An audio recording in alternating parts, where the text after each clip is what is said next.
Hi, I'm Keira McKay, and I have with me today Chelsea Powers. Hi. She works at the library, and you do the programming, right? Yes. Yeah. And then we have Ethan. Hello.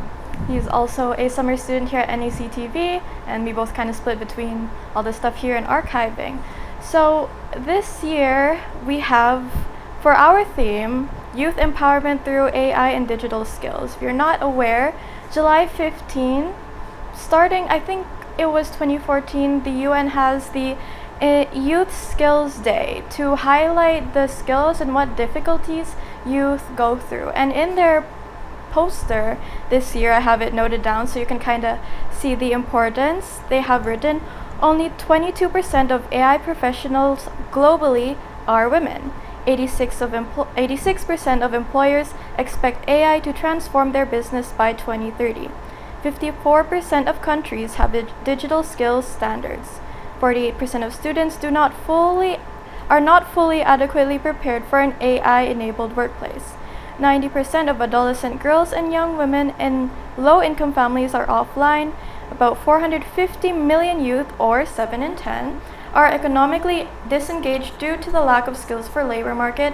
And a global UNESCO survey finds that less than 10% of schools and universities provide formal guidance on AI. And this would be a lot easier to read if I had better penmanship. So, and we will start with AI, I think, since that's kind of like the bigger part of this year's theme. And do you want to talk about your experiences? We'll start with Chelsea. Okay. I haven't really. It's such a new thing. I mean, not new, because obviously it's been around for a while, even though we haven't seen it. But it's coming more into the mainstream, I guess. Yeah. And especially in the library where I work, it's almost wanting to replace what people can do, with artists especially. Yeah. They take away that from them, and it can be a good thing, is the thing, but it has to be used in moderation. Yes. It has to be you can't rely on it completely.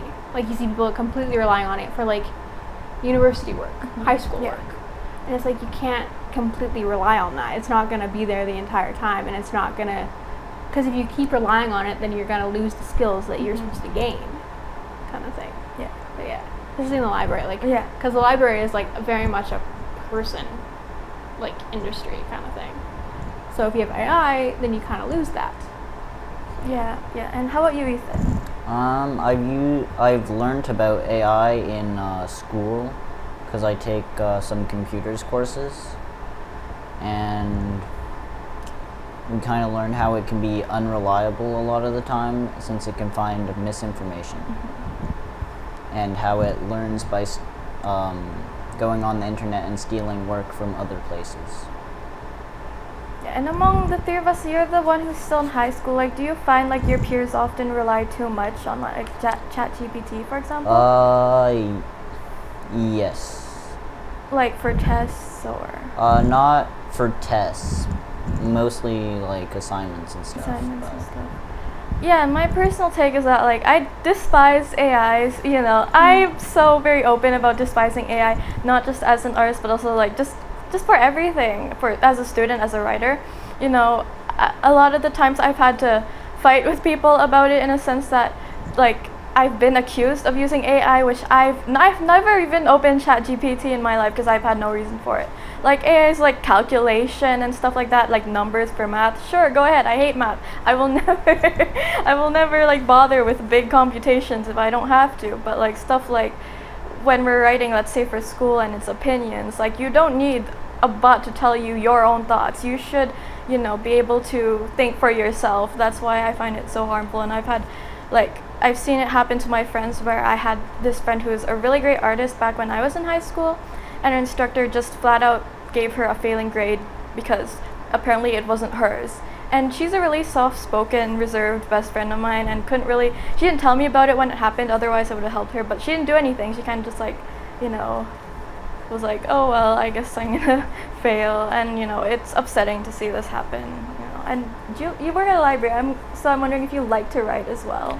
I do, yeah. Have you ever had these cases where people, Well, not AI? personally. I've been lucky in that because, I was in high school a little while ago.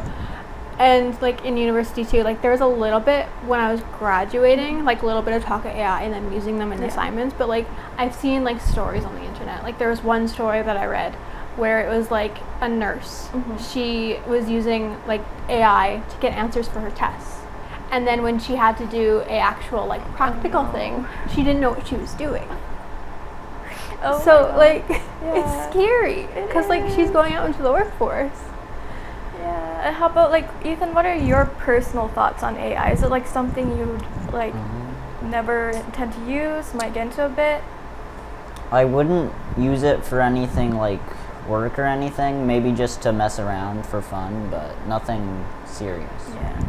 I think like we can see AI a lot, especially in like we work in media. You know, you work in the library, so it's something we do encounter a lot. Is like, you know, people who want to implement it in ways that like it really isn't useful for.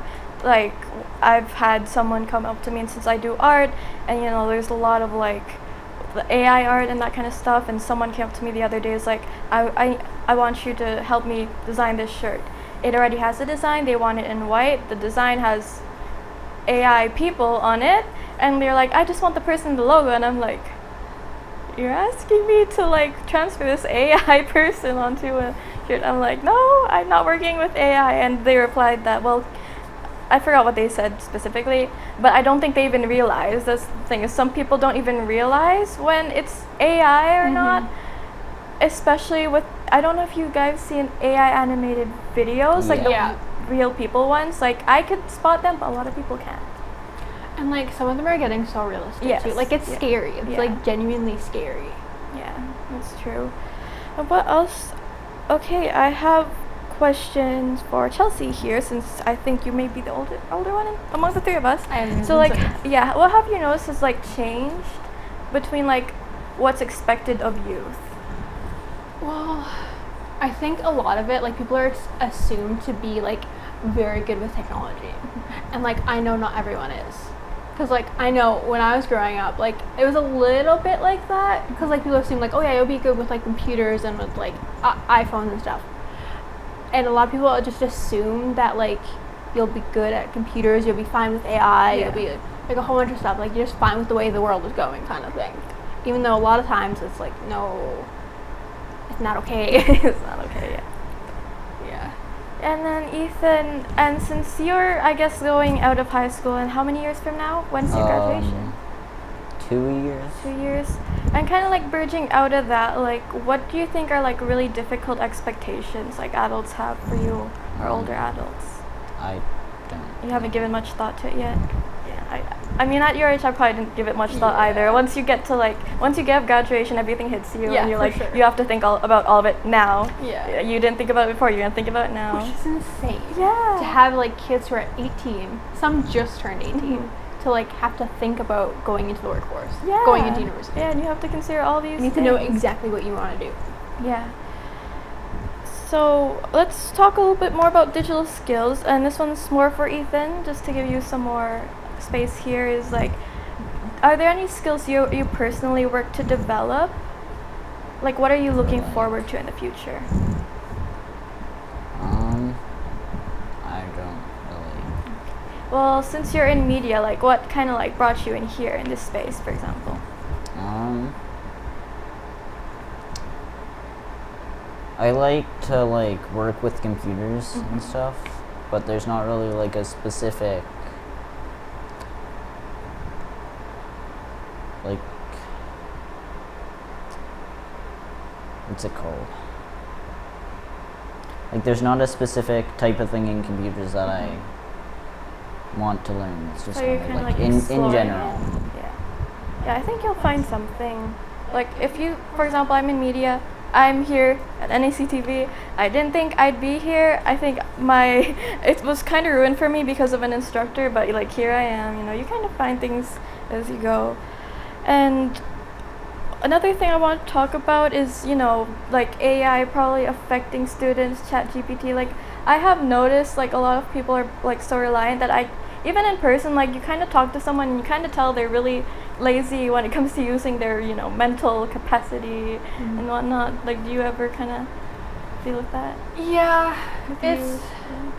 I think a lot of it is like trusting that AI is going to give you the exact right answer, even though like it's meant to give you what you want. Like if you're not complete like ultra specific, it's going to give you what you want more than what you like, I don't know, what you need, I guess. Well, like you're talking about like the opinion thing. How like if you're doing a paper on opinions, like you shouldn't have to ask AI to give you your answer. Yeah, definitely. Yeah, and another thing I also wanted to touch upon, I feel like one really big issue youth face lately is I hear a lot of people saying that they're having a hard time finding jobs. Like, do you think like the current, job, what's the term? Like, you kind of get the idea. Is it hard to get a job?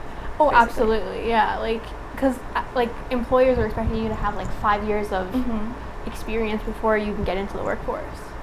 Like, would you expect me to like start working when I was 5? Like, I feel like as soon as you are out of college, out of like high school, and you go to find a job, you're being asked like, what's your experiences? Like, what are your experiences? Like, what did you do before this? Like, they want you to have experience in a job that you can't get without experience. And they want you to have a car. Yeah.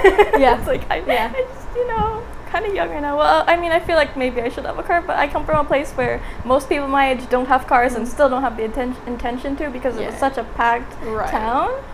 And so, I have a bit of a hot take, but I want to ask Ethan first, like, what do you think about, like, the job market? Do you have any thoughts on that? Like, do you have peers that say it's hard to find a job? Yeah. Yeah, like, what do they tell you? We don't really talk much about jobs.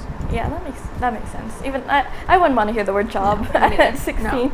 But like my hot take is like, yes, it's hard to find a job, but a lot of people use it as an excuse to be racist. Like, I don't know if you've noticed, but like I've met a lot of people that like to complain that immigrants are like taking all the jobs. But these people, usually it's on them. Like, your attitude is kind of why you're not getting a job. Like, come tell me you have a hard time getting a job when you're actually trying, when you're being a decent person that wants, that is needed for the workforce, But if you're gonna sit down and say, like, these people are the reasons I can't get jobs, it's racist, it's rude, And they're being brought in because there are people who are getting people brought in being for the jobs are because people who are here don't want the jobs they're getting. Yeah. They're not getting like the prime position. Yeah. Yeah, it's disheartening to see this happen. It's very, very common with my peers, like people at this age range, and like I wish people would put a bit more thought into that. It's not nice. It's not nice for me to hear. It's definitely not nice to that, that group that, because they know that people are being racist towards them because it's very open. Like, people are very open about it. And, like, what makes you, what gives you the nerve to be openly racist in, like, a country that's, like a mixing pot of cultures, Yes, right? absolutely. Yeah. So, I hope to, like, everyone seeing this, like, if you've ever thought that way before, think again. Like, it is going to be definitely hard to get a job. And I feel like a lot of people also don't know how to look for it or how to try. Because, like, I have advised some friends, like, maybe you could try this, maybe you could try volunteering, kind of get yourself out there. That really helps. Like, I feel like I landed here because I kind of, like, put myself out a bit in the past. I've looked for jobs in ways that people don't regularly look. Because it's not easy to find jobs, like, especially in small town Yuboa, where not everything is like just on like Indeed. I guess is Indeed what people usually use. I think something like that. So yeah. So, and there's a lot that goes on into why we have youth skills days, and I'm glad that I'm able to talk about it with you, Chelsea and Ethan, and that we can kind of give our thoughts, because it's also hard to get people to talk at my age range. I feel like I was thinking maybe I should get like an educator to give me their thoughts, but I was like, I want to prioritize youth. I want to give us the voices, our opinions, since it's more often older people that are talking. But I hope you people view this, take us seriously, because it's not often you're going to hear the voice of people who are younger. And thank you, Chelsea, thank you, Ethan, for being here and talking and giving your thoughts on youth skills, on AI, and hopefully we can have this again next year and talk about whatever the next theme will be, and more onto just general, youth skills and identity. Yeah, do you guys have any final words you want to share? don't think so. All right. Bye.